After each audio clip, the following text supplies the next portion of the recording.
इस वक्त हम मौजूद हैं 8 माइल प्लेन के टेंपल में। सिख टेंपल मेरे पीछे है और अब से थोड़ी देर बाद यहाँ पर एक प्रोटेस्ट होने वाला है और 72 न्यूज़ आपको दिखाएगा कि इस प्रोटेस्ट में बेसिकली जो इंडिया में एक बिल पास हुआ है फार्मर के लिए, उसके अगेंस्ट ये प्रोटेस्ट है ताकि उसके ज़रिए फार्मर की ज़िंदगी बचाई जा सके। इस पूरे प्रोटेस्ट को हम आपको दिखाएंगे 72 न्यूज़।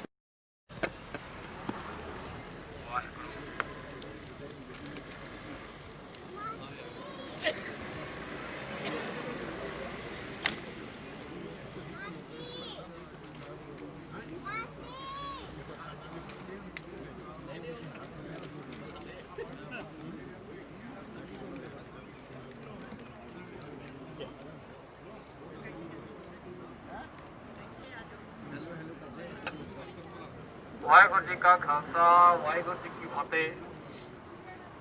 ਸੰਗਤ ਨੂੰ ਬੇਨਤੀ ਕੀਤੀ ਜਾਂਦੀ ਹੈ ਕਿ ਰੋਸ ਪ੍ਰਦਰਸ਼ਨ ਵਾਸਤੇ ਅਸੀਂ ਖੜੇ ਹੋਏ ਹਾਂ ਗੁਰਦੁਆਰਾ ਦੇ ਸਾਹਮਣੇ। ਪਲੀਜ਼ ਉੱਥੇ ਪਹੁੰਚਣ ਦੀ ਕਿਰਪਾਲਤਾ ਕਰੋ ਜੀ। ਜਿਹੜਾ ਵੀ ਕੋਈ ਆਵਾਜ਼ ਸੁਣ ਰਿਹਾ ਹੈ, ਭੈਣਾਂ ਸਾਡੀਆਂ ਮਾਤਾਵਾਂ ਸਾਡੇ ਵੀਰ ਜੋ ਵੀ ਆਵਾਜ਼ ਸੁਣ ਰਹੇ ਨੇ, ਪਲੀਜ਼ ਪਹੁੰਚਣ ਦੀ ਕਿਰਪਾਲਤਾ ਕਰੋ ਜੀ। ਧੰਨਵਾਦ ਤੁਹਾਡਾ। ਵਾਹਿਗੁਰੂ ਜੀ ਕਾ ਖਾਲਸਾ ਵਾਹਿਗੁਰੂ ਜੀ ਕੀ ਫਤਿਹ।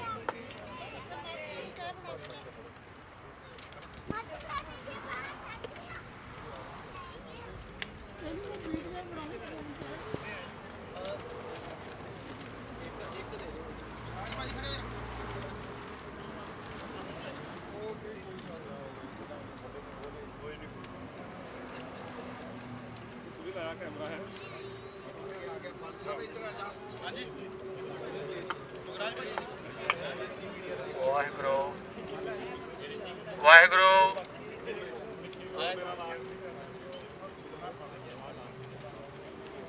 ਕਾਇਦਾ ਲਾ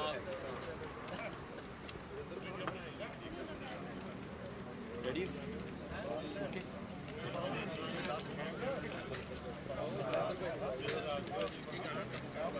ਇੰਦਰ ਭਾਈ हाँ नहीं कौन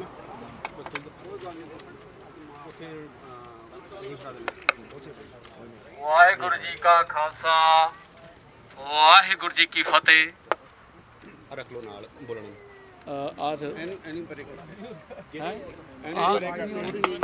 आ सही है कहते आ सही आंदा आ सही आंदे आ सही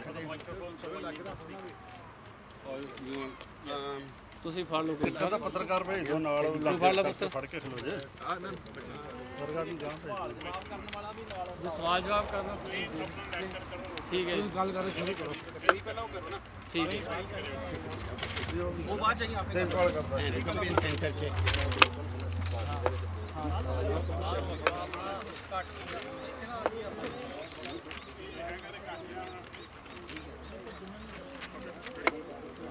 ਵਾਹਿਗੁਰੂ ਜੀ ਕਾ ਖਾਲਸਾ ਵਾਹਿਗੁਰੂ ਜੀ ਕੀ ਫਤਿਹ। ਇਹ ਤੁਸੀਂ ਜਿਹੜਾ ਠਾਠਾ ਮਾਰਦਾ ਹਾੜ ਦੇਖ ਰਹੇ ਹੋ ਸੰਗਤ ਦਾ, ਇਹ ਬ੍ਰਿਸਬੇਨ ਦੀ ਸਾਧ ਸੰਗਤ ਹੈ ਜਿਹੜੀ ਕਿ ਕਾਲਾ ਕਾਨੂੰਨ ਪਾਸ ਕੀਤਾ ਗਿਆ ਹੈ, ਬਿੱਲ ਜੋ ਕਿ ਕਿਸਾਨਾਂ ਦੇ ਖਿਲਾਫ, ਉਹਨਾਂ ਦੇ ਵਾਸਤੇ ਸਾਡੇ ਭੈਣ ਭਰਾ ਮਾਤਾਵਾਂ ਸਭ ਨਿੱਤਰ ਕੇ ਸਾਹਮਣੇ ਆਏ ਨੇ। ਇਹ ਬਿੱਲ ਦੇ ਵਿਦਰੋਹ ਦੇ ਵਿੱਚ ਇਹ ਜਿਹੜਾ ਵਿਦਰੋਹ ਕਰ ਰਹੇ ਆ, ਇਸ ਕਰਕੇ ਕਰ ਰਹੇ ਨੇ ਸਾਡੇ ਜਿਹੜੇ ਆਉਣ ਵਾਲਾ ਭਵਿੱਖ ਨੂੰ ਇਹ ਮੰਗਤਿਆਂ ਬਣਾ ਜਾ ਰਹੀ ਹੈ ਸਰਕਾਰ। ਸਾਡਾ ਖੁਦ ਦਾ ਅਧਿਕਾਰ ਸਾਡੇ ਕੋਲੋਂ ਖੋਹ ਕੇ ਇਹ ਅਮੀਰਾਂ ਦੇ ਹੱਥ ਵਿੱਚ ਦੇ ਰਹੇ ਨੇ। ਇੱਥੋਂ ਤੱਕ ਕਿ ਅਸੀਂ ਜਿਹੜਾ ਆਪਣੇ ਘਰ ਵਿੱਚ ਖਾਣ ਵਾਸਤੇ ਆਪਣੇ ਅੰਨ ਦਾ ਭੰਡਾਰ ਕਰਦੇ ਆ, ਉਹ ਵੀ ਇਹਨਾਂ ਕੋਲੋਂ ਅਸੀਂ ਕਿਲੋਆਂ ਦੇ ਵਿੱਚ ਲੈ ਕੇ ਖਾਇਆ ਕਰਾਂਗੇ, ਜਿਹੜਾ ਅਸੀਂ ਕੁਇੰਟਲਾਂ ਦੇ ਹਿਸਾਬ ਦੇ ਨਾਲ ਵਿੱਚ ਆਪਣੇ ਘਰ ਵਿੱਚ ਸਟਾਕ ਕਰਦੇ ਆ। ਇੱਥੋਂ ਤੱਕ ਕਿ ਡੰਗਰਾਂ ਨੂੰ ਪਾਉਣ ਵਾਸਤੇ ਤੂੜੀ ਵੀ ਸਾਨੂੰ ਨਹੀਂ ਇਹਨਾਂ ਕੋਲੋਂ ਮਿਲਣੀ, ਉਹ ਵੀ ਸਾਨੂੰ ਇਹਨਾਂ ਕੋਲੋਂ ਮੰਗ ਕੇ ਲੈਣੀ ਪਿਆ ਕਰੇਗੀ। ਉਹ ਵੀ ਇਹਨਾਂ ਚੱਕ ਲਿਆ ਕਰਨੀ ਹੈ, ਕਿਤੇ ਗੱਤਾ ਮਿਲ ਵਾਸਤੇ, ਕਦੀ ਕਿਸੇ ਵਾਸਤੇ। ਉੱਥੇ ਵੀ ਤੁਹਾਡਾ ਅਧਿਕਾਰ ਨਹੀਂ ਰਹਿਣਾ। ਅਸੀਂ ਇਹ ਹੁਣ ਤੱਕ ਵਿਦਰੋਹ ਕਰਾਂਗੇ ਜਦ ਤੱਕ ਇਹ ਜਿਹੜਾ ਬਿੱਲ ਵਾਪਸ ਨਹੀਂ ਲਿਆ ਜਾਂਦਾ। ਇਸ ਕਾਲੇ ਕਾਨੂੰਨ ਦਾ ਅਸੀਂ ਵਿਦਰੋਹ ਕਰਦੇ ਰਹਾਂਗੇ। ਅਸੀਂ ਜਿੰਨੀ ਬ੍ਰਿਸਬੇਨ ਦੀ ਸੰਗਤ ਹੈ, ਅਸੀਂ ਆਪਣੇ ਕਿਸਾਨ ਵੀਰਾਂ ਦੇ ਨਾਲ, ਆਪਣੇ ਵੱਡੇ ਬਜ਼ੁਰਗਾਂ ਦੇ ਨਾਲ ਖੜੇ ਹਾਂ। ਅਸੀਂ ਇਹਨਾਂ ਦੇ ਹੱਥ ਵਿੱਚ ਠੂਠਾ ਨਹੀਂ ਵੇਖ ਸਕਦੇ। ਅਸੀਂ ਜੱਦੀ ਮਾਲਕ ਹਾਂ ਜ਼ਮੀਨਾਂ ਦੇ। ਸਾਡੇ ਪੁਰਖਾਂ ਨੇ ਆਪਣਾ ਖੂਨ ਪਸੀਨਾ ਸਿੰਚਿਆ ਹੈ ਤੇ ਅਸੀਂ ਇਹ ਕਾਲਾ ਬਿੱਲ ਪਾਸ ਨਹੀਂ ਹੋਣ ਦਿਆਂਗੇ। ਅਸੀਂ ਬੇਨਤੀ ਕਰਦੇ ਹਾਂ ਕਿ ਇਕੱਲਾ ਇਹ ਕਿਸਾਨਾਂ ਦਾ ਦੁੱਖ ਨਹੀਂ ਹੈ, ਹਰ ਇੱਕ ਵੀਰ ਭੈਣ ਭਰਾ ਦਾ ਦੁੱਖ ਹੈ। ਜੇ ਕਿਸਾਨਾਂ ਦੇ ਕੋਲੋਂ ਚੀਜ਼ ਜਿਹੜੀ ਹੈ ਜਿਸ ਤਰ੍ਹਾਂ ਲੈ ਜਾਏਗੀ ਉਹ ਤੇ ਅਮੀਰ ਨੇ ਮਹਿੰਗੇ ਭਾਅ ਦੇ ਵਿੱਚ ਸਾਡੇ ਤੱਕ ਪਹੁੰਚਾਉਣੀ ਹੈ। ਇਹ ਫੈਕਟ ਇਕੱਲਾ ਹਿੰਦੁਸਤਾਨ ਨਹੀਂ ਹੋਣਾ, ਇੱਥੇ ਵੀ ਰਹਿੰਦੇ ਸਾਡੀਆਂ ਕਮਿਊਨਿਟੀਆਂ ਫੈਕਟ ਹੋਣਗੀਆਂ, ਉੱਥੋਂ ਸਾਨੂੰ ਬਹੁਤ ਚੀਜ਼ਾਂ ਸਪਲਾਈ ਹੁੰਦੀਆਂ ਨੇ ਜਿਹੜੇ ਸਾਡੇ ਕਿਸਾਨਾਂ ਵੀਰਾਂ ਨੇ ਆਪਣੇ ਖੂਨ ਪਸੀਨੇ ਨਾਲ ਸਿੰਚ ਕੇ ਦਾਲਾਂ ਆਟਾ ਸਾਡੇ ਤੱਕ ਪਹੁੰਚਾ ਰਹੇ ਨੇ। ਉਹ ਤੁਸੀਂ ਜਿਹੜਾ ਅੱਜ ਕੱਲ੍ਹ ਤੁਸੀਂ $10 5 'ਚ ਵੀ ਲੈ ਰਹੇ ਹੋ, ਉਹ ਤੁਹਾਨੂੰ ਹੋ ਸਕਦਾ ਹੈ ਬਾਕੀ 25-30 ਦਾ ਵੀ ਮਿਲੇ, ਉਹ ਇੱਥੋਂ ਤੱਕ ਇਫੈਕਟ ਕਰੇਗਾ ਸਾਨੂੰ। ਅਸੀਂ ਇਸ ਕਰਕੇ ਇੱਕ ਜਿਹੜੀ ਕਮਿਊਨਿਟੀ ਜਿੰਨੇ ਵੀ ਕਿਸਾਨ ਵੀਰ ਜਾਂ ਦੂਜੇ ਹੋਰ ਵੀ ਚਾਹੀਏ, ਅਸੀਂ ਆਪਣਾ ਦੁੱਖ ਸਾਂਝਾ ਕਰਦੇ ਹਾਂ ਮੀਡੀਆ ਰਾਹੀਂ। ਅਸੀਂ ਮੀਡੀਆ ਦਾ ਵੀ ਧੰਨਵਾਦ ਕਰਦੇ ਹਾਂ, ਸੰਗਤਾਂ ਦਾ ਵੀ ਧੰਨਵਾਦ ਕਰਨੇ ਨੇ ਜਿਹੜਾ ਕਿਸਾਨਾਂ ਦਾ ਨਹੀਂ ਆਪਣਾ ਦੁੱਖ ਸਮਝ ਕੇ ਇੱਥੇ ਅੱਜ ਇਕੱਠੇ ਹੋਏ ਆ ਜੀ। ਅੱਗੇ ਮੈਂ ਬੇਨਤੀ ਕਰਾਂਗਾ, ਚੰਦ ਸ਼ਬਦ ਬੋਲਣਗੇ ਭਾਈ ਸੁਰਿੰਦਰ ਸਿੰਘ ਜੀ। ਵਾਹਿਗੁਰੂ ਜੀ ਕਾ ਖਾਲਸਾ, ਵਾਹਿਗੁਰੂ ਜੀ ਕੀ ਫਤਿਹ। ਵਾਹਿਗੁਰੂ ਜੀ ਕਾ ਖਾਲਸਾ, ਵਾਹਿਗੁਰੂ ਜੀ ਕੀ ਫਤਿਹ। ਗੁਰੂ ਪਿਆਰੀ ਸਾਧ ਸੰਗਤ ਜੀਓ, ਆਪ ਜਿਸ ਤਰ੍ਹਾਂ ਕਿ ਸਭ ਜਾਣਦੇ ਹੋ ਕਿ ਪਿਛਲੇ ਦਿਨਾਂ ਦੇ ਵਿੱਚ ਸੈਂਟਰ ਗਵਰਨਮੈਂਟ ਵੱਲੋਂ ਜੋ ਕਿ ਸਮੁੱਚੇ ਕਿਸਾਨਾਂ ਦੇ ਵਿਰੁੱਧ ਇੱਕ ਬਿੱਲ ਪਾਸ ਕੀਤਾ ਗਿਆ ਹੈ, ਜਿਸ ਨੂੰ ਉਹ ਭਾਵੇਂ ਦੱਸਦੇ ਹਨ ਕਿ ਅਸੀਂ ਇਹ ਕਿਸਾਨਾਂ ਦੇ ਭਲਾਈ ਵਾਸਤੇ ਕਾਰਜ ਕੀਤਾ ਹੈ, ਪਰ ਜਿਸ ਤਰ੍ਹਾਂ ਕਿ ਆਪ ਸਭ ਸੋਸ਼ਲ ਮੀਡੀਆ ਜਾਂ ਚੈਨਲਾਂ ਦੇ ਮਾਧਿਅਮ ਰਾਹੀਂ ਦੇਖ ਰਹੇ ਹੋ, ਇਹ ਜੋ ਬਿੱਲ ਹੈ ਇਹ ਕਿਤੇ ਵੀ ਕਿਸਾਨਾਂ ਦੇ ਹੱਕ ਦੇ ਵਿੱਚ ਨਹੀਂ ਹੈ। ਸੋ ਜੋ ਕਿਸਾਨ ਹਨ ਉਹ ਇਸ ਬਿੱਲ ਦੇ ਨਾਲ ਭਲੀ ਭਾਤ ਜਾਣਦੇ ਹਨ ਉਹਨਾਂ ਦਾ ਕਿੰਨਾ ਇਸ ਚੀਜ਼ ਦੇ ਨਾਲ ਨੁਕਸਾਨ ਹੋਣਾ ਹੈ। ਸੋ ਇਸ ਕਰਕੇ ਅਸੀਂ ਮੋਦੀ ਸਰਕਾਰ ਨੂੰ ਅਪੀਲ ਕਰਦੇ ਹਾਂ ਕਿ ਇਹ ਜੋ ਬਿੱਲ ਹੈ ਉਸ ਨੂੰ ਵਾਪਸ ਲਿਆ ਜਾਵੇ ਅਤੇ ਜੋ ਕਿਸਾਨਾਂ ਨੂੰ ਉਹ ਕਹਿ ਰਹੇ ਹਨ ਕਿ ਤੁਹਾਡੀ ਭਲਾਈ ਵਾਸਤੇ ਹੈ, ਕਿਰਪਾ ਕਰਕੇ ਇੱਦਾਂ ਦੀ ਭਲਾਈ ਸਾਨੂੰ ਕਿਸਾਨਾਂ ਨੂੰ ਇਸ ਤਰ੍ਹਾਂ ਦੀ ਭਲਾਈ ਨਹੀਂ ਚਾਹੀਦੀ ਜਿਸ ਦੇ ਨਾਲ ਆਉਣ ਵਾਲੀਆਂ ਪੁਸ਼ਤਾਂ ਦੇ ਵਿੱਚ ਸਾਨੂੰ ਮੰਗਤਿਆਂ ਬਣ ਕੇ ਸਰਕਾਰਾਂ ਦੇ ਅੱਗੇ ਹੱਥ ਅੱਡਣੇ ਪੈਣ। ਸੋ ਜਿਸ ਤਰ੍ਹਾਂ ਕਿ ਵਿਦੇਸ਼ਾਂ ਦੇ ਵਿੱਚ ਵਸਦਿਆਂ ਹੋਇਆਂ ਸਾਡੀ ਜੋ ਕਿ ਜੜ ਹੈ ਕਿਸਾਨੀ ਦੇ ਨਾਲ ਜੁੜੀ ਹੈ, ਸਾਡਾ ਭਾਈਚਾਰਾ ਜੋ ਹੈ ਉਹ ਕਿਸਾਨੀ ਦੇ ਨਾਲ ਜੁੜਿਆ ਹੈ। ਸੋ ਇਸ ਕਰਕੇ ਦੇਸ਼ਾਂ ਵਿਦੇਸ਼ਾਂ ਦੇ ਵਿੱਚ ਜਿੱਥੇ ਵੀ ਸਮੁੱਚੀ ਭਾਈਚਾਰਾ ਜੋ ਵੀ ਕਿਸਾਨ ਦੇ ਨਾਲ ਜੁੜਿਆ ਹੈ ਉਹ ਇਸ ਚੀਜ਼ ਦਾ ਵਿਰੋਧ ਕਰ ਰਿਹਾ ਹੈ ਅਤੇ ਅਸੀਂ ਫਿਰ ਇੱਕ ਵਾਰੀ ਮੋਦੀ ਸਰਕਾਰ ਨੂੰ ਬ੍ਰਿਸਬੇਨ ਦੀਆਂ ਸਮੂਹ ਸੰਗਤਾਂ ਵੱਲੋਂ ਇਹ ਅਪੀਲ ਕਰਦੇ ਹਾਂ ਕਿ ਇਸ ਬਿੱਲ ਨੂੰ ਵਾਪਸ ਲਿਆ ਜਾਣਾ ਚਾਹੀਦਾ ਹੈ ਅਤੇ ਜਬਰਨ ਕਿਸਾਨਾਂ ਦੇ ਉੱਤੇ ਲਾਗੂ ਨਹੀਂ ਕੀਤਾ ਜਾਣਾ ਚਾਹੀਦਾ। ਆਓ ਹੁਣ ਅੱਗੇ ਵੀ ਜੋ ਬੁਲਾਰੇ ਸਾਡੇ ਪਾਸ ਹਨ ਉਹਨਾਂ ਦੇ ਪਾਸੋਂ ਕੁਝ ਸ਼ਬਦ ਆਪਾਂ ਸੁਣੀਏ। ਭਾਈ ਸਾਹਿਬ ਭਾਈ ਪ੍ਰਨਾਮ ਸਿੰਘ ਜੀ ਹੇਰ ਆਪ ਜੀ ਨੂੰ ਕੁਝ ਸ਼ਬਦ ਕਹਿਣਗੇ ਜੀ।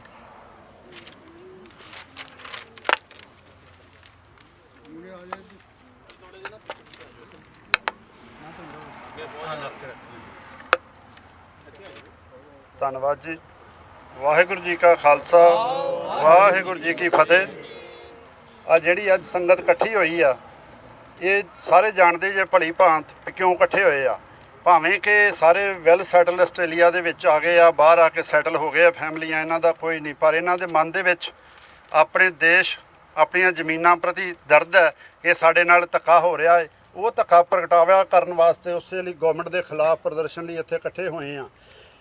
ਮੋਦੀ ਗਵਰਨਮੈਂਟ ਜਾਂ ਭਾਰਤ ਦੀ ਸਰਕਾਰ ਪਿਛਲੇ 5-7 ਸਾਲਾਂ ਤੋਂ ਆਪਾਂ ਦੇਖ ਹੀ ਰਹੇ ਹਾਂ ਕਿ ਸਿਰਫ ਤੇ ਸਿਰਫ ਕੋਆਪਰੇਟ ਘਰਾਣਿਆਂ ਦੀ ਮਦਦ ਕੀਤੀ ਜਾ ਰਹੀ ਆ। ਇੱਕ ਕਦਮ ਹੁਣ ਇਹ ਦੇਸ਼ ਦੀ ਆਰਥਿਕਤਾ ਜਿਹੜੀ ਆ ਨਾ, ਭਾਰਤ ਦੇਸ਼ ਦੀ ਆਰਥਿਕਤਾ ਉਹ ਖੇਤੀ 'ਤੇ ਡਿਪੈਂਡ ਕਰਦੀ ਆ। ਖੇਤੀ ਕਿਸਾਨੀ ਨਾਲ ਹੈ। ਕਿਸਾਨੀ ਜਿਹੜੀ ਆ ਪੰਜਾਬ ਦੇ ਵਿੱਚ ਇਹੋ ਚੀਜ਼ ਰਹਿ ਗਈ ਸੀ ਕਿ ਜਿਹੜੀ ਕੋਆਪਰੇਟ ਘਰਾਣਿਆਂ ਦਾ ਕਬਜ਼ਾ ਨਹੀਂ ਸੀ। ਆਹ ਇੱਕ ਅਖੀਰਲਾ ਕਦਮ ਪੁੱਟ ਲਿਆ ਵਾ। ਪੁੱਟਿਆ ਵੀ ਇਹਨਾਂ ਨੇ ਇਸ ਟਾਈਮ ਆ ਕਿ ਕੋਵਿਡ ਦੇ ਵਿੱਚ ਆ ਅਤੇ ਰਾਤੋਂ ਰਾਤ ਪਾਸ ਕਰ ਲਿਆ ਵਾ। ਮੈਜੋਰਟੀ ਦੇ ਵਿੱਚ ਰਾਜ ਸਭਾ ਦੇ ਮਾਈਕ ਬੰਦ ਕਰਕੇ ਪਾਸ ਹੋਇਆ ਵਾ। ਜੇ ਵਾਕਿਆ ਹੀ ਹਮਦਰਦ ਨੇ, ਇਹਨਾਂ ਨੂੰ ਲੱਗਦਾ ਸੀ ਕਿ ਕਿਸਾਨੀ ਦੇ ਹੱਕ ਦੇ ਵਿੱਚ ਆ, ਤੇ ਅਸੀਂ ਭਲੀ ਭਾਂਤ ਸਮਝ ਸਕਦੇ ਹਾਂ ਕਿ ਇਹ ਮਾਈਕ ਬੰਦ ਕਰਨ ਦੀ ਲੋੜ ਕੀ ਪਈ ਸੀ। ਤੇ ਇਸ ਟਾਈਮ ਦੇ ਵਿੱਚ ਕਿਉਂ ਨਹੀਂ ਅਸੀਂ ਜਾ ਕੇ, ਜੇ ਕਿਸੇ ਦਾ ਫਾਇਦਾ ਕਰਨਾ ਹੋਵੇ ਤਾਂ ਉਹਨਾਂ ਨੂੰ ਜਾ ਕੇ ਪਹਿਲਾਂ ਪੁੱਛਿਆ ਜਾਂਦਾ ਹੈ ਕਿ ਤੁਸੀਂ ਦੱਸੋ ਕਿ ਤੁਹਾਡੇ ਕਿਸਾਨੀ ਦਾ ਅਸੀਂ ਫਾਇਦਾ ਕਰਨਾ ਚਾਹੁੰਦੇ ਹਾਂ। ਸੁਝਾਅ ਲਏ ਜਾਂਦੇ ਸਾਰੇ ਭਾਰਤ ਦੇ ਵਿੱਚ, ਸਿਰਫ ਇੱਕ ਪੰਜਾਬ ਤੇ ਹਰਿਆਣਾ ਵਾ। ਜਦੋਂ ਇਹਨਾਂ ਨੂੰ ਹਰੀ ਕ੍ਰਾਂਤੀ ਦੀ ਲੋੜ ਸੀਗੀ, ਗਵਰਨਮੈਂਟ ਨੂੰ ਫੂਡ ਵਾਸਤੇ ਆਸਟ੍ਰੇਲੀਆ ਤੇ ਅਮਰੀਕਾ ਦੇ ਵਿੱਚ ਜਾ ਕੇ ਮੰਗ ਕੇ ਲਿਆਉਣਾ ਪੈਂਦਾ ਸੀ, ਉਦੋਂ ਭਾਰਤ ਸਰਕਾਰ ਨੇ ਬੇਨਤੀ ਕੀਤੀ ਸੀ ਕਿ ਪੰਜਾਬ ਤੇ ਹਰਿਆਣੇ ਨੂੰ, ਇਹਨਾਂ ਨੂੰ ਪਤਾ ਸੀ ਕਿ ਇੱਥੋਂ ਦੀ ਖੇਤੀ ਇੱਥੋਂ ਹੀ ਸਿਰਫ ਉਪਜ ਹੁੰਦੀ ਆ। ਦੇਸ਼ ਦਾ 80% ਜਿਹੜਾ ਭੰਡਾਰ ਹੈ ਇੱਥੋਂ ਭਰਿਆ ਜਾਂਦਾ ਸੀ। ਉਸ ਟਾਈਮ ਲੋੜ ਸੀ, ਲੋੜ ਕੇ ਵਰਤ ਕੇ ਤੇ ਹੁਣ ਯੂਜ਼ ਐਂਡ ਥਰੋ ਵਾਲੀ ਪਾਲਿਸੀ ਤੇ ਚੱਲ ਰਹੇ ਆ। ਇਹ ਮੋਦੀ ਸਰਕਾਰ ਬਿਲਕੁਲ ਚੱਲ ਰਹੀ ਜਿਹੜੇ ਹਿਸਾਬ ਨਾਲ ਕਹਿੰਦੇ ਨੇ ਅੰਨਾ ਵੰਡੇ ਰੋੜੀਆਂ ਮੁੜ ਆਪਣਿਆਂ ਨੂੰ। ਇਹ ਸਾਰੇ ਜਿੰਨੇ ਕੋਆਪਰੇਟ ਘਰਾਣੇ ਆ ਤੁਸੀਂ ਦੇਖ ਲਓ, ਉਹਨਾਂ ਦੀ ਮਦਦ ਵਾਸਤੇ ਸ਼ੁਰੂ ਤੋਂ ਹੀ ਫੈਸਲੇ ਕੀਤੇ ਜਾ ਰਹੇ ਆ। ਹੁਣ ਵੀ ਆ ਜਿਹੜਾ ਫੈਸਲਾ ਵਾ ਕਿਸਾਨ ਮਾਰੂ ਫੈਸਲਾ, ਇਹ ਉਹਨਾਂ ਦੇ ਹੱਕ ਵਿੱਚ ਹੀ ਜਾਣਾ ਵਾ। ਤੇ ਸਾਨੂੰ ਜਿੰਨੇ ਆਏ ਆ, ਅਸੀਂ ਇੱਥੇ ਥੋੜ੍ਹਾ ਜਿਹਾ ਸਾਨੂੰ ਇੱਕ ਹੋਰ ਸੋਚਣਾ ਪੈਣਾ ਵਾ ਕਿ ਇਸ ਚੀਜ਼ ਦਾ ਫਾਇਦਾ ਇੱਥੇ ਇਕੱਠੇ ਹੋ ਕੇ ਫੋਟੋਆਂ ਕਰਾ ਕੇ ਸਾਨੂੰ ਫਾਇਦਾ ਕਿੰਨਾ ਕੁ ਮਿਲਣਾ ਵਾ। ਮੇਰੇ ਖਿਆਲ ਦੇ ਵਿੱਚ ਚਲੋ ਮੈਂ ਸਹਿਮਤ, ਆਪਾਂ ਜਿਹੜਾ ਕੀਤਾ ਵਾ, ਜਿਨ੍ਹਾਂ ਨੇ ਵੀ ਅੱਜ ਆਰਗੇਨਾਈਜ਼ ਕੀਤਾ ਵਾ, ਗੁਰਦੁਆਰਾ ਸਾਹਿਬ ਦੇ ਬੜੇ ਧੰਨਵਾਦੀ ਆ ਜਿਨ੍ਹਾਂ ਨੇ ਇੱਥੇ ਸਪੋਰਟ ਕੀਤੀ ਆ। ਨਾਲ ਆ ਮੁੰਡੇ ਆ ਮਾਝਾ ਯੂਥ ਕਲੱਬ ਵਾਲੇ, ਰਣਜੀਤ ਹੋਣੀ, ਬਲਰਾਜ ਸਿੰਘ ਹੋਣੀ, ਇਹਨਾਂ ਦੀ ਹਿੰਮਤ ਸੀ ਕਿ ਇਕੱਠੇ ਹੋ ਕੇ ਆਪਾਂ ਕੁਛ ਨਾ ਕੁਛ ਕਰਨਾ ਵਾ। ਮੈਂ ਬੜਾ ਧੰਨਵਾਦੀ ਆ, ਬਹੁਤ ਵਧੀਆ ਕਦਮ ਹੈ। ਪਰ ਮੈਂ ਸਮਝਦਾ ਵਾਂ ਕਿ ਇਹ ਇਨਫ ਨਹੀਂ ਗਾ। ਸਾਨੂੰ ਇੱਕ ਆਨਲਾਈਨ ਪਟੀਸ਼ਨ ਜਾਂ ਇੱਕ ਕਾਗਜ਼ ਦੇ ਉੱਤੇ ਲਿਖ ਕੇ ਸਾਈਨ ਕਰਵਾ ਕੇ ਵੱਧ ਤੋਂ ਵੱਧ ਤੇ ਆਪਾਂ ਜਿਹੜਾ ਕੌਂਸਲੇਟ ਜਨਰਲ ਹੈ ਨਾ ਸਾਡਾ ਇੱਥੇ ਬ੍ਰਿਸਬਨ ਦੇ ਵਿੱਚ, ਉਹਨੂੰ ਦਿੱਤਾ ਜਾਵੇ ਭਾਰਤ ਸਰਕਾਰ ਦੇ ਨਾਂ 'ਤੇ, ਤਾਂ ਕਿ ਸਰਕਾਰ ਦੇ ਚਲੋ ਉਹਦੇ ਕੰਨ 'ਤੇ ਕੀ ਕਹਿੰਦੇ ਹੁੰਦੇ ਆ ਅਸਰ ਹੋਣਾ ਵਾ ਜਾਂ ਨਹੀਂ ਹੋਣਾ, ਜੂੰ ਕੋਈ ਨਹੀਂ ਸਰਕਣੀ। ਪਰ ਜਿਹੜਾ ਸਾਡਾ ਵਾ ਕੋਈ ਨਾ ਕੋਈ ਫੈਸਲਾ, ਕੁਛ ਨਾ ਕੁਛ ਸਾਨੂੰ ਜ਼ਰੂਰ ਇਹੋ ਜਿਹਾ ਸਟੈਪ ਲੈਣਾ ਚਾਹੀਦਾ ਵਾ। ਮੇਰੀ ਇਹੋ ਬੇਨਤੀ ਆ। ਇਸ ਤੋਂ ਬਾਅਦ ਸਾਡੇ ਕੋਲ ਹਤੇਸ਼ ਮਿੱਤਲ ਵਕੀਲ ਨੇ ਬੜੇ ਤਗੜੇ, ਤੇ ਉਹ ਵੀ ਆਪਣੇ ਵਿਚਾਰ ਪੇਸ਼ ਕਰਨਗੇ। ਵਾਹਿਗੁਰੂ ਜੀ ਕਾ ਖਾਲਸਾ, ਵਾਹਿਗੁਰੂ ਜੀ ਕੀ ਫਤਿਹ। ਵਾਹਿਗੁਰੂ ਜੀ ਕਾ ਖਾਲਸਾ, ਵਾਹਿਗੁਰੂ ਜੀ ਕੀ ਫਤਿਹ। ਮੈਂ ਧੰਨਵਾਦ ਕਰਦਾ ਇਹਨਾਂ ਬੁਲਾਰਿਆਂ ਦਾ ਜਿਨ੍ਹਾਂ ਨੇ ਮੈਨੂੰ ਮੌਕਾ ਦਿੱਤਾ। ਮੈਂ ਇਹ ਮੌਕਾ ਹੱਥੋਂ ਨਹੀਂ ਜਾਣ ਦੇਣਾ ਚਾਹੁੰਦਾ ਜਿੱਥੇ ਮੈਨੂੰ ਮੇਰੀ ਵਿਦਰੋਹ ਦੀ ਆਵਾਜ਼ ਦਰਜ ਕਰਾਉਣ ਦਾ ਮੌਕਾ ਮਿਲਿਆ ਹੈ। ਇਹ ਜਿਹੜਾ ਲਾਅ, ਜਿਹੜਾ ਆਰਡੀਨੈਂਸ ਪਾਸ ਕੀਤਾ ਗਿਆ, ਇਹ ਬਿਲਕੁਲ ਬਲੈਕ ਡੇ ਹੈ ਇੰਡੀਅਨ ਡੈਮੋਕ੍ਰੇਸੀ ਵਾਸਤੇ। ਭਾਜੀ ਨੇ ਜਿਵੇਂ ਦੱਸਿਆ ਕਿ ਮਾਈਕ ਬੰਦ ਕੀਤੇ ਗਏ, ਹੁਣੀ ਉਰੇ ਭਾਜੀ ਨਾਲ ਗੱਲ ਹੋ ਰਹੀ ਸੀ, ਉਹ ਕਹਿੰਦੇ ਕਿ ਜਦੋਂ ਸਾਡੇ ਐਮਪੀ ਨੂੰ ਮੈਕਸਿਮਮ ਕਿਸਾਨ ਨੇ, ਉਰੇ ਗੱਲ ਕਿਰਸਾਨੀ ਦੀ, ਉਰੇ ਗੱਲ ਮੈਜੋਰਿਟੀ ਦੀ, ਉਰੇ ਲੋਕਾਂ ਦੀ ਹੈ ਹੀ ਨਹੀਂ। ਉਰੇ ਸਿਰਫ ਔਰ ਸਿਰਫ ਇੱਕ ਪਾਰਟੀ ਦੀ ਗੱਲ ਹੈ। ਉਸ ਪਾਰਟੀ ਕੋਲ ਆਪਣੀ ਮੈਜੋਰਿਟੀ ਹੈ ਤਾਂ ਉੱਥੇ ਦੇ ਉਹਦੇ ਆਪਦੇ ਅੰਦਰੂਨੀ ਐਮਪੀਆਂ ਨੂੰ ਉਹਨਾਂ ਦੇ ਆਪਣੇ ਬੰਦਿਆਂ ਨੂੰ ਬੋਲਣ ਦਾ ਕੋਈ ਰਾਈਟ ਨਹੀਂ ਦਿੱਤਾ ਜਾਂਦਾ। ਇਹਦੀ ਬੈਸਟ ਐਗਜ਼ਾਮਪਲ ਹੈ, ਚਾਹੇ ਉਹ ਪੋਲੀਟੀਕਲ ਇਸ਼ੂ ਹੈ, ਮੈਂ ਉਸ ਵੱਲ ਨਹੀਂ ਜਾਣਾ ਚਾਹੁੰਦਾ, ਪਰ ਇਹਦੀ ਬੈਸਟ ਐਗਜ਼ਾਮਪਲ ਹੈ ਅਕਾਲੀ ਦਲ ਨੇ ਵੀ NDA ਦਾ ਪ੍ਰੈਜ਼ੈਂਟ ਰੂਲਿੰਗ ਗਵਰਨਮੈਂਟ ਦਾ ਸਾਥ ਛੱਡ ਕੇ ਇਸ ਪ੍ਰੋਟੈਸਟ ਨੂੰ ਜੁਆਇਨ ਕੀਤਾ ਹੈ। ਇਹ ਜਿਹੜਾ ਪਾਰਟਿਕੂਲਰ ਲਾਅ ਹੈ, ਇਹਨੂੰ ਇੱਕ ਆਈਸੋਲੇਸ਼ਨ ਦੇ ਵਿੱਚ ਨਹੀਂ ਦੇਖਿਆ ਜਾਣਾ ਚਾਹੀਦਾ। ਇਸ ਦੇ ਵਿੱਚ ਸਭ ਤੋਂ ਵੱਡਾ ਜਿਹੜਾ ਅੱਗੇ ਆਉਣ ਵਾਲਾ ਕਾਰਨ ਹੈ, ਜਿਹੜਾ ਅੱਗੇ ਆਉਣ ਵਾਲਾ ਇਫੈਕਟ ਹੈ, ਇਸ ਚੀਜ਼ ਦੇ ਵਿੱਚ ਹੈ ਕਿ ਇਹਦੀ ਜਿਹੜੀ ਆਪਣੀ ਇੱਕ ਉਸ ਫੂਡ ਸਿਕਿਉਰਿਟੀ ਸੀਗੀ ਪੂਰੇ ਕੰਟਰੀ ਦੇ ਵਿੱਚ, ਕਿ ਜਿਹਨੂੰ ਅਸੈਂਸ਼ੀਅਲ ਕਮੋਡਿਟੀਜ਼ ਦੇ ਵਿੱਚ ਰੱਖਿਆ ਗਿਆ ਸੀ, ਇਹਨੂੰ ਉਸ ਲਿਸਟ ਦੇ ਵਿੱਚੋਂ ਖਤਮ ਕਰ ਦਿੱਤਾ ਗਿਆ। Now food products are nowhere essential commodities. ਜਦੋਂ ਉਰੇ ਐਸੈਂਸ਼ੀਅਲ ਕਮੋਡਿਟੀਜ਼ ਹੀ ਨਹੀਂ ਹੈਗੀਆਂ ਤਾਂ ਕਾਰਪੋਰੇਟ ਇਹਨੂੰ ਖਰੀਦਣਗੇ ਬਹੁਤ ਸਸਤੇ ਰੇਟਾਂ 'ਤੇ, ਕਿਉਂਕਿ 2 ਕਿੱਲਿਆਂ ਵਾਲਾ ਜਾਂ 4 ਕਿੱਲਿਆਂ ਵਾਲਾ, 8 ਕਿੱਲਿਆਂ ਵਾਲਾ ਜੱਟ ਹੈ, ਜਿਹੜਾ ਜ਼ਿਮੀਂਦਾਰ ਹੈ, ਜਿਹੜਾ ਖੇਤੀ ਕਰ ਰਿਹਾ, ਜਿਹੜਾ ਕਿਰਸਾਨੀ ਕਰ ਰਿਹਾ, ਜਿਹੜਾ ਉਹਨੂੰ ਪਾਲ ਰਿਹਾ, ਉਹ ਉਹਨੂੰ ਸਟੋਰ ਕਰਕੇ ਨਹੀਂ ਰੱਖ ਸਕਦਾ, ਉਹ ਉਹਨੂੰ ਮੈਨੇਜ ਕਰਕੇ ਨਹੀਂ ਰੱਖ ਸਕਦਾ, ਪੈਰੀਸ਼ੇਬਲ ਆਈਟਮ ਹੈ। ਪਰ ਜਿਹੜੇ ਵੱਡੇ ਕਾਰਪੋਰੇਟਸ ਨੇ, ਉਹਨਾਂ ਨੇ ਇਨਵੈਸਟਮੈਂਟ ਕਰਕੇ ਉਹਨਾਂ ਨੂੰ ਖਰੀਦ ਲੈਣਾ ਤੇ ਮੁੜ ਕੇ ਬਲੈਕ ਕਰਕੇ ਪੂਰੇ ਮਹਿੰਗੇ ਰੇਟਾਂ 'ਤੇ ਇਹ ਫਿਰ ਇੱਕ ਲੁੱਟ ਨਵੀਂ ਸ਼ੁਰੂ ਹੋਊਗੀ। ਜਿਹੜੀਆਂ ਪੁਰਾਣੀਆਂ ਸਰਕਾਰਾਂ ਸੀ, ਮੌਕੇ ਦੀਆਂ ਸਰਕਾਰਾਂ ਸੀ, ਜਦੋਂ ਹਰਿਤ ਕ੍ਰਾਂਤੀ ਸ਼ੁਰੂ ਹੋਈ, ਭਾਜੀ ਉਹਨਾਂ ਨੇ ਦੱਸਿਆ 1965 ਔਨਵਰਡਸ, 1955 ਔਨਵਰਡਸ, ਜਦੋਂ ਤੋਂ ਸਾਡਾ ਦੇਸ਼ ਜਿਹੜਾ ਸੀ ਉਹ ਬਗਾਨੇ ਮੁਲਕਾਂ 'ਤੇ ਡਿਪੈਂਡੈਂਟ ਸੀਗਾ ਰੋਟੀ ਵਾਸਤੇ ਵੀ, ਉਦੋਂ ਤੋਂ ਇਹ ਲਾਅ ਬਣੇ ਨੇ ਤੇ ਅੱਜ ਇੰਨੇ ਸਾਲਾਂ ਬਾਅਦ ਉਹ ਖਤਮ ਕਰ ਦਿੱਤੇ ਗਏ ਨੇ। ਮੈਂ ਬਿਲਕੁਲ ਮੰਨਦਾ ਕਿ ਹਿੰਦੁਸਤਾਨ ਦੀ ਕਿਰਸਾਨੀ ਨੂੰ, ਸਾਡੇ ਭਾਰਤ ਦੀ ਕਿਰਸਾਨੀ ਨੂੰ ਅਮੈਂਡਮੈਂਟਸ ਦੀ ਲੋੜ ਹੈ, ਸੁਧਾਰ ਦੀ ਲੋੜ ਹੈ, ਪਰ ਉਹ ਸੁਧਾਰ ਹੋਰ ਬਹੁਤ ਤਰੀਕੇ ਨਾਲ ਕੀਤੇ ਜਾ ਸਕਦੇ। ਜੇ ਇਹਨਾਂ ਨੂੰ ਜੱਟਾਂ ਦੀ, ਜ਼ਿਮੀਂਦਾਰਾਂ ਦੀ, ਕਿਸਾਨਾਂ ਦੀ ਇੰਨੀ ਪਰਵਾਹ ਹੈ ਤਾਂ ਕਰਜ਼ਾ ਮਾਫੀ ਦਾ ਮੁੱਦਾ ਇੰਨੀ ਦੇਰ ਤੋਂ ਚੱਲਿਆ ਆ ਰਿਹਾ ਹੈ। ਸਹੀ ਉਹਨਾਂ ਦੀ ਖਰੀਦ ਕਰਕੇ ਉਹਨਾਂ ਦੀ ਫਸਲ ਦਾ ਐਕਸਪੋਰਟ ਕੀਤਾ ਜਾ ਸਕਦਾ, ਉਹਨਾਂ ਨੂੰ ਆਰਗੈਨਿਕ ਖੇਤੀ ਵੱਲ ਘੱਲਿਆ ਜਾ ਸਕਦਾ ਤਾਂ ਕਿ ਬੈਸਟ ਕੁਆਲਿਟੀ ਪ੍ਰੋਡਕਟ ਪੈਦਾ ਕਰਕੇ ਉਹਨੂੰ ਦਿੱਤਾ ਜਾਵੇ। ਐਵੇਂ ਧੱਕਾ ਕਰਕੇ ਜਾਂ ਉਹਨਾਂ ਦਾ ਜਿਹੜੇ ਉਹਨਾਂ ਦੇ ਨੁਮਾਇੰਦੇ ਨੇ, ਉਹਨਾਂ ਨੁਮਾਇੰਦਿਆਂ ਦੀ ਆਵਾਜ਼ ਨੂੰ ਦੱਬ ਕੇ ਉਹਨਾਂ ਨੂੰ ਪਾਰਲੀਮੈਂਟ ਦੇ ਵਿੱਚ ਸਸਪੈਂਡ ਕਰਕੇ ਅਗਰ ਕੋਈ ਰੂਲ ਪਾਸ ਕੀਤਾ ਜਾ ਰਿਹਾ ਹੈ, ਉਹਦੀ ਕੋਈ ਵਜੂਦ ਨਹੀਂ ਆ। ਉਹ ਸਿਰਫ ਡਿਕਟੇਟਰਸ਼ਿਪ ਹੈ, ਉਹ ਇੱਕ ਧੱਕਾ ਹੈ ਕਿਰਸਾਨੀ ਨਾਲ। ਤਾਂ ਮੈਂ ਭਾਜੀ ਦੀ ਗੱਲ ਨਾਲ ਬਿਲਕੁਲ ਸਹਿਮਤ ਹਾਂ ਕਿ ਜੋ ਹੋਣਾ ਸੀ ਹੋ ਗਿਆ। ਪ੍ਰਾਈਮ ਮਿਨਿਸਟਰ ਵੱਲੋਂ ਬਿੱਲ ਚਲਾ ਜਾ ਚੁੱਕਿਆ, ਅਸੈਂਬਲੀ ਦੇ ਵਿੱਚੋਂ ਪਾਸ ਹੋ ਚੁੱਕਿਆ, ਪਾਰਲੀਮੈਂਟ ਦੇ ਵਿੱਚੋਂ ਪ੍ਰੈਜ਼ੀਡੈਂਟ ਵੱਲੋਂ ਉਹਦੇ 'ਤੇ ਸਾਈਨ ਕਰਕੇ ਲਾਅ ਬਣ ਚੁੱਕਿਆ। ਹੁਣ ਉਹ ਬਿੱਲ ਨਹੀਂ ਰਿਹਾ, ਹੁਣ ਆਰਡੀਨੈਂਸ ਨਹੀਂ ਹੈ, ਹੁਣ ਪਾਰਟੀਕੂਲਰ ਅਮੈਂਡਡ ਇਨੈਕਟਡ ਲਾਅ ਹੈ। ਪਰ ਸ਼ੁਰੂ ਤੋਂ ਜਿੱਥੇ ਵੀ ਧੱਕਾ ਹੁੰਦਾ ਆਇਆ ਉੱਥੇ ਪੰਜਾਬੀਅਤ ਕੌਮ ਨੇ ਆਪਣਾ ਵਿਦਰੋਹ ਦਰਜ ਕਰਾਇਆ, ਅਸੀਂ ਉਹ ਕਰਾਉਂਦੇ ਰਵਾਂਗੇ। ਇਸ ਵਾਸਤੇ ਮੈਂ ਭਾਜੀ ਦੀ ਗੱਲ ਨਾਲ ਬਿਲਕੁਲ ਸਹਿਮਤ ਹਾਂ ਕਿ ਸਾਨੂੰ ਸਿਰਫ ਇਹ ਇੱਕ ਰਸਤਾ ਨੂੰ ਛੱਡ ਕੇ ਹੋਰ ਬਹੁਤ ਸਾਰੇ ਰਸਤੇ ਨੇ ਜਿਨ੍ਹਾਂ ਨੂੰ ਨਾਲ ਇਖਤਿਆਰ ਕਰਨਾ ਚਾਹੀਦਾ ਤੇ ਸਰਕਾਰ ਤੱਕ ਆਪਣਾ ਵਿਦਰੋਹ ਪਹੁੰਚਾਉਣਾ ਚਾਹੀਦਾ। ਔਰ ਇਹ ਚੀਜ਼ ਸਰਕਾਰ ਨੂੰ ਵੀ ਸਮਝ ਲੈਣੀ ਚਾਹੀਦੀ ਹੈ ਕਿ ਜੇ ਕਿਸਾਨ ਆਪਣੀ ਆਈ ਤੇ ਆ ਗਿਆ ਤਾਂ ਉਹਨਾਂ ਨੂੰ ਕਿਸਾਨ ਸਿਰਫ ਉਦੋਂ ਯਾਦ ਨਹੀਂ ਆਉਣਾ ਚਾਹੀਦਾ ਜਦੋਂ ਕਿਸਾਨ ਰੇਲਾ ਰੋਕ ਲੈਂਦਾ ਜਾਂ ਉਹ ਸਬਜ਼ੀਆਂ ਜਾਂ ਦੁੱਧ ਬੰਦ ਕਰ ਦਿੰਦਾ। ਸ਼ਹਿਰੀ ਲੋਕਾਂ, ਇਹ ਮੁੱਦਾ ਸਿਰਫ ਕਿਸਾਨੀ ਦਾ ਹੈ, ਕਿਸਾਨਾਂ ਦਾ ਮੁੱਦਾ ਨਹੀਂ। ਇਹ ਜਿਹੜਾ ਮੁੱਦਾ ਹੈ ਹਰ ਇੱਕ ਸ਼ਹਿਰੀ ਦਾ ਵੀ ਹੈ, ਕਿਉਂਕਿ ਰੋਟੀ ਹਰੇਕ ਖਾਂਦਾ ਹੈ। ਉਹ ਰੋਟੀ ਉਸੇ ਖੇਤ 'ਚ ਜੰਮਦੀ ਹੈ, ਉਸੇ ਖੇਤ 'ਚ ਪੈਦਾ ਹੁੰਦੀ ਹੈ, ਉਹੀ ਕਿਸਾਨ ਜੰਮਦਾ ਉਹਨੂੰ। ਜੇ ਅੱਜ ਉਹ ਔਖੀ ਘੜੀ ਦੇ ਵਿੱਚ ਹੈ ਤਾਂ ਹਰੇਕ ਬੰਦੇ ਨੂੰ ਉਹਦਾ ਸਾਥ ਦੇਣਾ ਚਾਹੀਦਾ। ਜੇ ਕੱਲ੍ਹ ਨੂੰ ਇਹੀ ਕਿਸਾਨ ਆਪਣੀ ਆਈ ਤੇ ਆ ਗਏ ਤਾਂ ਸ਼ਾਇਦ ਸ਼ਹਿਰੀ ਲੋਕਾਂ ਨੂੰ ਜਾਂ ਜਿਹੜੇ ਲੋਕ ਅੱਜ ਇਹਦੇ ਹੱਕ 'ਚ ਬੋਲ ਰਹੇ ਨੇ ਰੋਟੀ ਦਾ ਵੀ ਮੁਹਤਾਜ ਹੋਣਾ ਪੈ ਜੇ।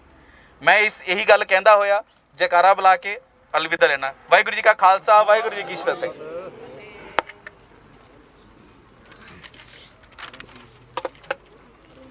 ਰਣਦੀਪ ਸਿੰਘ, ਭਾਈ ਰਣਦੀਪ ਸਿੰਘ ਜੀ।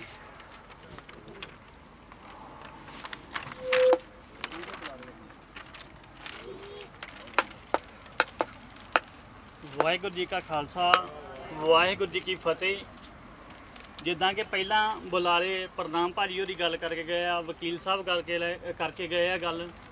ਸਾਨੂੰ ਸਭ ਨੂੰ ਪਤਾ ਵੀ ਅਸੀਂ ਇੱਥੇ ਇਕੱਠੇ ਕਿਉਂ ਹੋਏ ਆ, ਪਰ ਵਕੀਲ ਸਾਹਿਬ ਦੀ ਗੱਲ 'ਚੋਂ ਮੈਂ ਇੱਕ ਗੱਲ ਚੁੱਕੀ ਆ, ਮੈਂ ਉਹਦੇ ਤੇ ਗੱਲ ਕਰੂੰਗਾ। ਡਿਕਟੇਟਰਸ਼ਿਪ ਜਿਹੜੀ ਕਿ ਇਸ ਸਾਰੇ ਏਜੰਡੇ ਦੀ ਜਿਹੜੀ ਆ ਸ਼ੁਰੂਆਤ ਤੋਂ ਲੈ ਕੇ ਅੰਤ ਤੱਕ ਉਹਨਾਂ ਦਾ ਇੱਕੋ ਹੀ ਸੋਚ ਆ ਕਿ ਅਸੀਂ ਡਿਕਟੇਟਰਸ਼ਿਪ ਜਿਹੜੀ ਆ ਅਲਾਓ ਕਰਨੀ ਆ, ਰੂਲ ਬਣਾਉਣਾ ਵਾ, ਡਿਕਟੇਟਰ ਬਣਨਾ ਵਾ।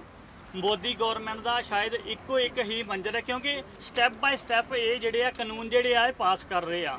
ਤੇ ਆਉਣ ਵਾਲੇ ਦਿਨਾਂ ਦੇ ਵਿੱਚ ਇਹਨਾਂ ਇਹ ਕਿਸਾਨੀ ਤੱਕ ਹੀ ਨਹੀਂ ਰਹਿਣਾ, ਹਰ ਕੋਈ ਸੈਕਟਰ ਜਿਹੜਾ ਵਾ ਇਹਨਾਂ ਨੇ ਆਪਣੇ ਅਧੀਨ ਕਰਕੇ ਡਿਕਟੇਟਰਸ਼ਿਪ ਜਿਹੜੀ ਆ ਉਹ ਲਾਗੂ ਕਰ ਦੇਣੀ ਆ। ਮੇਰੇ ਖਿਆਲ ਦੇ ਨਾਲ ਆਉਣ ਵਾਲਾ ਜਿਹੜਾ ਭਾਰਤ ਦਾ ਭਵਿੱਖ ਆ ਉਹ ਬਿਲਕੁਲ ਜ਼ੀਰੋ ਆ।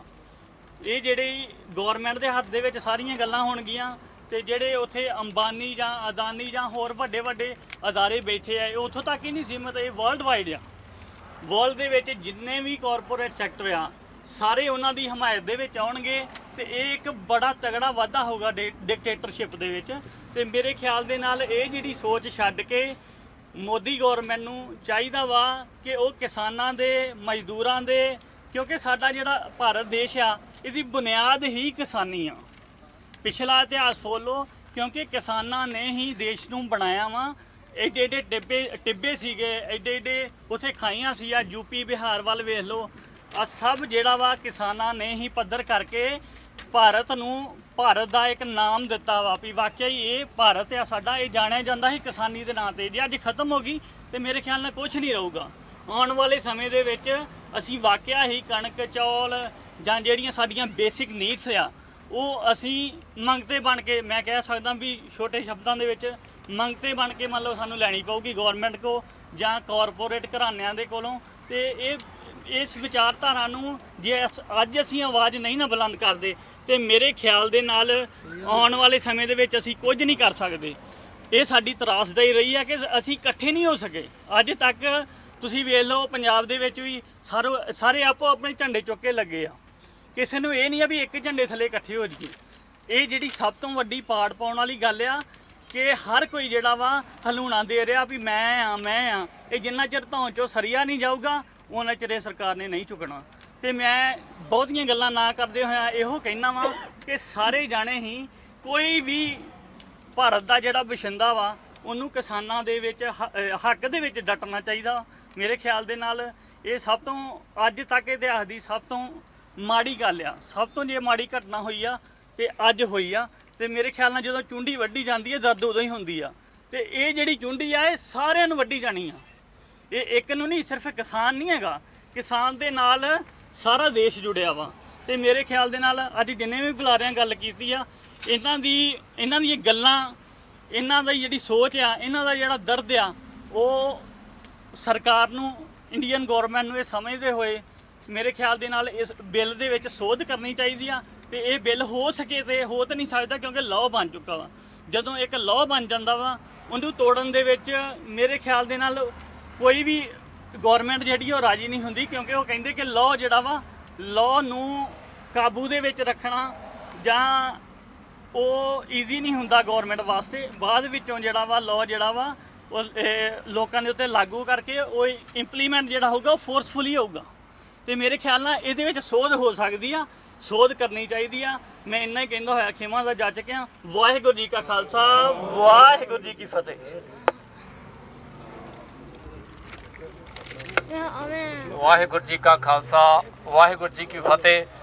ਮੈਂ ਧੰਨਵਾਦ ਕਰਨਾ ਚਾਹੁੰਦਾ ਹਾਂ ਗੁਰਦੁਆਰਾ ਦੀ ਪ੍ਰਬੰਧਕ ਕਮੇਟੀ ਵੱਲੋਂ ਜਿਹੜੀਆਂ ਸੰਗਤਾਂ ਨੇ ਸਮੂਲੀਅਤ ਕੀਤੀ ਹੈ। ਠਾਠਾ ਮਾਰਦਾ ਹਾਰ ਹੈ। ਮੀਡੀਆ ਦਾ ਧੰਨਵਾਦ ਕਰਨਾ ਚਾਹੁੰਦਾ ਹਾਂ ਜਿਨ੍ਹਾਂ ਨੇ ਇੱਥੇ ਪਹੁੰਚ ਕੇ ਸਾਡੀ ਗੱਲ ਜਿਹੜੀ ਹੈ ਸਰਕਾਰ ਤੱਕ ਪਹੁੰਚਾਉਣ ਵਾਸਤੇ ਆਏ ਨੇ।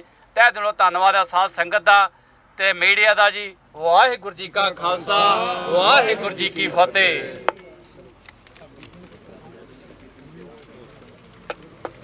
नाजरीन, मेरे साथ मौजूद हैं आज इवेंट के यूँ समझिए कि चीफ जिन्होंने ये सारा इवेंट किया और जिन्होंने पूरे इवेंट को कंट्रोल किया। मैं जानना चाहूँगा कि ये जो इवेंट है इसमें इनकी एक्सपेक्टेशन क्या है तो तुझे तो अज जिहड़ा जो प्रोग्राम है ओदा बेसिक रीज़न ये सी कि जी जिहड़ा लॉ पास होया है ओदे अगेंस्ट जिहड़ी ये प्रोटेस्ट है तो उससे नुकसान क्या होगा?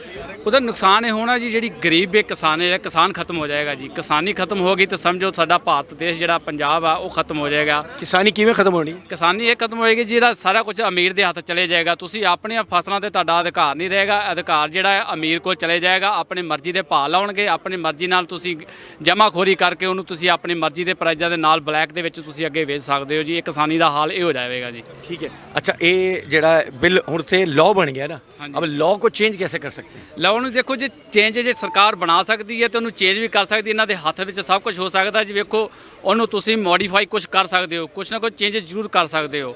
ਜੇ ਤੁਸੀਂ ਇਹਨੂੰ ਵੇਖੋ ਤੁਸੀਂ ਕਾਣੇ ਹੋ ਸਪੀਕਰ ਬੰਦ ਕਰਕੇ ਉਹਨੂੰ ਤੁਸੀਂ ਪਾਸ ਕਰ ਰਹੇ ਹੋ, ਇਹਦਾ ਮਤਲਬ ਹੈ ਤੁਸੀਂ ਗਲਤ ਕਰ ਰਹੇ ਹੋ। ਜਿਹੜੇ ਚੋਰੀ ਦੇ ਕੰਮ ਹੁੰਦੇ ਉਹ ਹਮੇਸ਼ਾ ਪਰਦੇ ਪਿੱਛੇ ਹੁੰਦੇ ਨੇ। ਜਿਹੜੇ ਕੰਮ ਚੋਰੀ ਦੇ ਨਹੀਂ ਹੁੰਦੇ ਸ਼ਰੇਆਮ ਹੁੰਦੇ ਨੇ। ਜਿਵੇਂ ਸ਼ਰੇਆਮ ਜਿਵੇਂ ਮੁਜ਼ਾਹਰਾ ਕਰ ਰਿਹਾ ਸ਼ਰੇਆਮ ਕਰ ਰਹੇ ਅਸੀਂ ਚੋਰੀ ਨਹੀਂ ਕਰ ਰਹੇ। ਜਦ ਚੋਰੀ ਹੋਈ ਹੈ ਜਿਹੜੀ ਚੋਰੀ ਹੈ ਚੋਰੀ ਦੇ ਵਿੱਚ ਸੁਧਾਰ ਕੀਤਾ ਜਾ ਸਕਦਾ ਹੈ। ਜੇ ਚੋਰੀ ਦੇ ਕਾਨੂੰਨ ਹੈ ਇਹਦੇ ਵਿੱਚ ਸੁਧਾਰ ਬਿਲਕੁਲ ਹੋ ਸਕਦਾ ਹੈ ਜੀ। मैं एक गल तुसी भी एक गल की माइक बंद करके जिहड़ा कम होया है तो वो चोरी वही चोरी वो कह रहे हैं ना? ਉਹ ਜੀ ਹਾਂਜੀ, ਉਹ ਸਾਰੀ ਭਾਰਤ ਦੀ ਪਬਲਿਕ ਜਾਣਦੀ ਆ ਕਿ ਰਾਜ ਸਭਾ ਦੇ ਵਿੱਚ ਵੀ ਇੱਕ ਹਿਸਟਰੀ ਬਣ ਗਈ ਆ। ਮਾਈਕ ਬੰਦ ਕਰਕੇ ਕੋਈ ਵੀ ਬਿੱਲ ਪਾਸ ਕੀਤਾ ਵਾ। ਬਿੱਲ ਪਾਸ ਕਰਕੇ ਫਿਰ ਚਲੋ ਹੁਣ ਤੇ ਲਾ ਵੀ ਬਣ ਗਿਆ ਵਾ। ਮਤਲਬ ਪਤਾ ਕੀ ਹੈ ਸਾਡਾ ਕਹਿਣ ਦਾ ਕਿ ਜਿਹੜਾ ਜਦੋਂ ਕੋਆਪਰੇਟ ਘਰਾਣਿਆਂ ਨੂੰ ਇਹਦਾ ਬੈਨੀਫਿਟ ਮਿਲਣਾ ਵਾ ਇਸ ਚੀਜ਼ ਦਾ, ਇੱਕ ਕਿਸਾਨ ਨੂੰ ਇੱਕ ਕਿਰਤੀ ਨੂੰ ਕਿਸਾਨ ਨੂੰ ਜਿਹੜੇ ਕਿ ਅੱਗੇ ਆ ਉਹਨਾਂ ਨੂੰ ਇਹਨਾਂ ਨੇ ਮਜ਼ਦੂਰ ਨੇਰਾ ਮਜ਼ਦੂਰ ਨਹੀਂ ਬਣਾਤਾ, ਬੰਧੂਆ ਮਜ਼ਦੂਰ ਬਣਾ ਦਿੱਤਾ। ਬੰਧੂਆ ਮਜ਼ਦੂਰ ਦਾ ਮਤਲਬ ਇਹ ਹੁੰਦਾ ਕਿ ਕਿਸੇ ਵੀ ਬੰਦੇ ਨੂੰ ਕਹਿੰਦਾ ਕਿਡਨੈਪ ਕਰਕੇ ਜਾਂ ਉਹਨੂੰ ਇੱਕ ਕਿਹਾ ਜਾਵੇ ਵੀ ਤੂੰ ਸਿਰਫ ਇੱਥੇ ਹੀ ਰਹਿਣਾ ਵਾ, ਸਾਡੇ ਲਈ ਕੰਮ ਕਰਨਾ।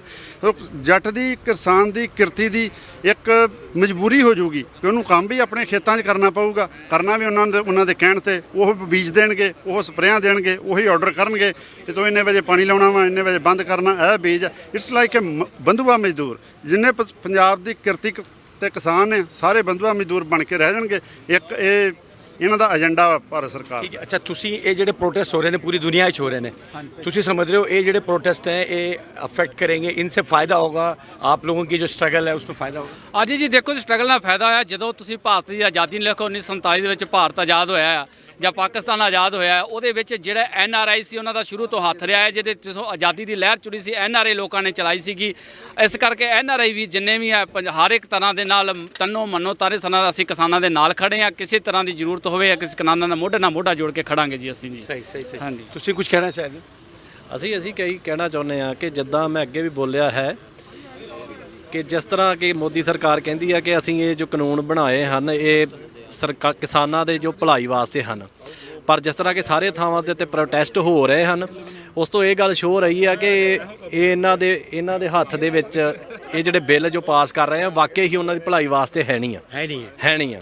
ਜੇ ਭਲਾਈ ਵਾਸਤੇ ਹੋਣ ਤਾਂ ਉਹ ਇੰਨੇ ਸਾਰੇ ਜਾਣੇ ਕਰੋਨਾ ਵਰਗੀ ਮਹਾਮਾਰੀ ਜੋ ਫੈਲੀ ਆ ਉਹਨੂੰ ਦਿਮਾਗ ਦੇ ਵਿੱਚ ਲੈ ਕੇ ਸੜਕਾਂ ਦੇ ਉੱਤੇ ਜਦੋਂ ਮੌਤ ਨੱਚਦੀ ਹੋਵੇ, ਇੱਕ ਸਾਹਮਣੇ ਮੌਤ ਖੜੀ ਆ ਇੱਕ ਬੰਨੇ ਬਿੱਲ ਆ, ਪਰ ਉਹਨਾਂ ਨੂੰ ਬਿੱਲ ਨੂੰ ਪਾਸ ਹੋਣ ਤੋਂ ਰੋਕਣ ਵਾਸਤੇ ਉਹ ਸੜਕਾਂ ਦੇ ਉੱਤੇ ਆਏ। ਇਹਦਾ ਮਤਲਬ ਕਿ ਕਾਫੀ ਵੱਡੀ ਜਿਹੜੀ ਸਮੱਸਿਆ ਹੈ ਉਹ ਜਿਹੜੇ ਗਰਾਊਂਡ ਲੈਵਲ ਦੇ ਉੱਤੇ ਕੰਮ ਕਰ ਰਹੇ ਬਹੁਤ ਵੱਡੀ ਸਮੱਸਿਆ ਹੈ। ਇਸ ਕਰਕੇ ਜੇ ਉਹਨਾਂ ਨੂੰ ਭਲਾ ਨਹੀਂ ਦਿਸ ਰਿਹਾ ਉਸ ਨੂੰ ਬੰਦ ਕਰ ਦੇਣਾ ਚਾਹੀਦਾ। ਜੀ ਇੱਕ ਸਵਾਲ ਇਹ ਹੈ ਕਿ ਜਿਵੇਂ ਕਿ 74 ਦੇ ਵਿੱਚ ਹੋਇਆ ਸੀ ਕਿ ਇਸੇ ਤਰ੍ਹਾਂ ਦਾ ਕੁਝ ਸਰਕਾਰ ਨੇ ਕਰਨਾ ਚਾਹਿਆ ਸੀ। ਉਸ ਵੇਲੇ ਜਿਹੜੀ ਭਾਰਤ ਦੀ ਜਿਹੜੀ ਜਨਤਾ ਆ ਉਹਨੂੰ ਬਹੁਤ ਸੰਤਾਪ ਭੋਗਣਾ ਪਿਆ ਸੀ। ਇਹ ਗੱਲ ਤਾਂ ਆਪਾਂ ਕਰਦੇ ਹਾਂ ਕਿ ਕਿਸਾਨੀ ਦੀ ਜਾਂ ਜਿਹੜਾ ਮਜ਼ਦੂਰ ਹੈ ਉਹਦੇ ਵਿੱਚ ਕੰਮ ਕਰਦਾ, ਪਰ ਜੇ ਇਹਦੀ ਜਿਹੜੀ ਮਾਰ ਹੈ ਇਹ ਤਾਂ ਇੱਕ ਹਰ ਜੋ ਬੰਦਾ ਜਿਹਨੇ ਰੋਟੀ ਜਿਹੜੀ ਇੱਕ ਰੋਟੀ ਬਣਨੀ ਹੈ ਉਹ ਕਿਸਾਨ ਦੇ ਖੇਤ ਦੇ ਵਿੱਚੋਂ ਹੋ ਕੇ ਆਣੀ ਹੈ। ਹਾਂਜੀ ਸੋ ਉਹ ਤਾਂ ਹਰ ਇੱਕ ਨੇ ਖਾਣੀ ਹੈ। ਹਾਂਜੀ ਸੋ ਇਹਦਾ ਤੁਸੀਂ ਕੀ ਕਹਿਣਾ ਚਾਹੋਗੇ ਕਿ ਇਹ ਜਿਹੜੀ ਮਾਰ ਹੈ ਇਹ ਸਿਰਫ ਕਿਸਾਨ ਮਜ਼ਦੂਰ ਨੂੰ ਹੈ ਜਾਂ ਇੱਕ ਇਹ ਉਹ ਮਿੱਠਾ ਜ਼ਹਿਰ ਹੈ ਜਿਹੜਾ ਕਿ ਆਉਣ ਵਾਲੇ ਸਮੇਂ ਦੇ ਵਿੱਚ ਸਾਰਿਆਂ ਦੇ ਲਈ ਇੱਕ ਮੌਤ ਦਾ ਪੈਗਾਮ ਹੈ? ਵੇਖੋ ਜੀ, ਜਿੱਦਾਂ ਅੱਗੇ ਇੱਕ ਸਾਡੇ ਵੀਰ ਨੇ ਕਿਹਾ ਕਿ ਜਦੋਂ ਖੇਤੀ ਸ਼ੁਰੂ ਹੁੰਦੀ ਆ ਉਹ ਤੋਂ ਲੈ ਕੇ ਜਿੰਨਾ ਚਿਰ ਤੱਕ ਕਿਸੇ ਦੀ ਥਾਲੀ ਦੇ ਵਿੱਚ ਰੋਟੀ ਜਾਣ ਤੱਕ, ਰੋਟੀ ਪੱਕਣ ਤੱਕ, ਉਹਨਾਂ ਦੇ ਖਾਣ ਤੱਕ ਸਭ ਦੇ ਵਿੱਚ ਕਿਸਾਨੀ ਮੌਜੂਦ ਆ। ਜਦੋਂ ਕਿਸਾਨੀ ਨੂੰ ਸ਼ੁਰੂ ਤੋਂ ਉਹਦੇ ਮੁੱਢਾਂ ਦੇ ਵਿੱਚ ਹੀ ਜ਼ਹਿਰ ਦੇ ਦਿੱਤਾ ਗਿਆ ਤਾਂ ਉੱਥੇ ਉਹਨਾਂ ਦੀ ਜਿਹੜੀ ਰੋਟੀ ਉਹਨਾਂ ਦੇ ਵਿੱਚ, ਉਹ ਡਜ਼ਨਟ ਮੈਟਰ ਕਿ ਉਹ ਕਿਸਾਨ ਹਨ ਜਾਂ ਕੋਈ ਨਾਰਮਲ ਸ਼ਹਿਰੀ ਆ, ਉਹਦੀ ਰੋਟੀ ਦੇ ਉੱਤੇ ਉਹ ਅਸਰ ਹੋਊਗਾ।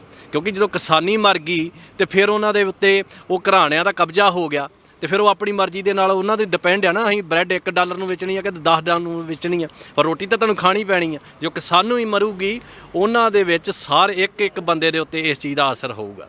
ਜੀ ਬਿਲਕੁਲ। ਅੱਜ ਦੀ ਡੇਟ ਦੇ ਵਿੱਚ ਜੇ ਦੇਖਿਆ ਜਾਵੇ ਜਿਹੜਾ ਇੱਕ ਮਜ਼ਦੂਰ ਹੈ ਉਹ ਕਿਸਾਨ ਦੇ ਨਾਲ ਮੋਢੇ ਦੇ ਨਾਲ ਮੋਢਾ ਲਾ ਕੇ ਖੜਾ ਹੈ, ਪਰ ਅੱਜ ਤੋਂ ਕੁਝ ਮਹੀਨੇ ਪਹਿਲਾਂ 3-4 ਮਹੀਨੇ ਪਹਿਲਾਂ ਦੇ ਜਦੋਂ ਝੋਨੇ ਦੀ ਲਗਾਈ ਦੀ ਗੱਲ ਸੀ ਉਸ ਵੇਲੇ ਕੁਝ ਕਿਸਾਨਾਂ ਵੱਲੋਂ ਗੁਰਦਾਸਪੁਰ ਜ਼ਿਲ੍ਹੇ ਦੇ ਵਿੱਚ ਇੱਕ ਤਬਲੀਗੀ ਜਿਹੜੇ ਹੁਕਮ ਅਦਾ ਕਰ ਦਿੱਤੇ ਗਏ ਸੀ ਕਿ ਉਹਨਾਂ ਤੇ ਮਜ਼ਦੂਰਾਂ ਦੇ ਉੱਤੇ ਇੱਕ ਵਾਧੂ ਜਿਹੜਾ ਭਾਰ ਲੱਦ ਦਿੱਤਾ ਗਿਆ ਹੈ। ਇਸ ਵੇਲੇ ਮੈਨੂੰ ਗੱਲ ਯਾਦ ਆਉਂਦੀ ਹੈ ਬਾਬਾ ਨਾਜ਼ਮੀ ਹੁਣਾਂ ਦੀ, ਜਿਸ ਧਰਤੀ ਤੇ ਰਾਜਮਾ ਟੁੱਕਰ ਖਾਂਦਾ ਨਹੀਂ ਮਜ਼ਦੂਰ, ਉਸ ਧਰਤੀ ਦੇ ਹਾਕਮ ਕੁੱਤੇ ਹਾਕਮ ਸੂਰ। ਸੋ ਉਸ ਵੇਲੇ ਦੀ ਗੱਲ ਕਰਦੇ ਕਿ ਉਹਨਾਂ ਨੂੰ ਇਹ ਕਿਹਾ ਗਿਆ ਸੀ ਜਾਂ ਤਾਂ ਉਹ ਇਸ ਪਿੰਡ ਦੇ ਵਿੱਚ ਦਿਹਾੜੀ ਕਰੋ ਜਾਂ ਉਹਨਾਂ ਨੂੰ ਝੋਨੇ ਦੇ ਇੰਨੇ ਪੈਸੇ ਮਿਲਣੇ, ਇਹ ਤੋਂ ਵੱਧ ਉਹਨੂੰ ਪੈਸੇ ਨਹੀਂ ਮਿਲਣੇ। ਜੇ ਉਹ ਬਾਹਰ ਜਾਊਗਾ ਤਾਂ ਉਹਨਾਂ ਦਾ ਹੁੱਕਾ ਪਾਣੀ ਬੰਦ ਕੀਤਾ ਜਾਊਗਾ। ਸੋ ਮੈਂ ਤੁਹਾਨੂੰ ਪੁੱਛਦਾ, ਤੁਸੀਂ ਇਹਦੇ ਬਾਰੇ ਕੀ ਕਹਿਣਾ ਚਾਹੋਗੇ?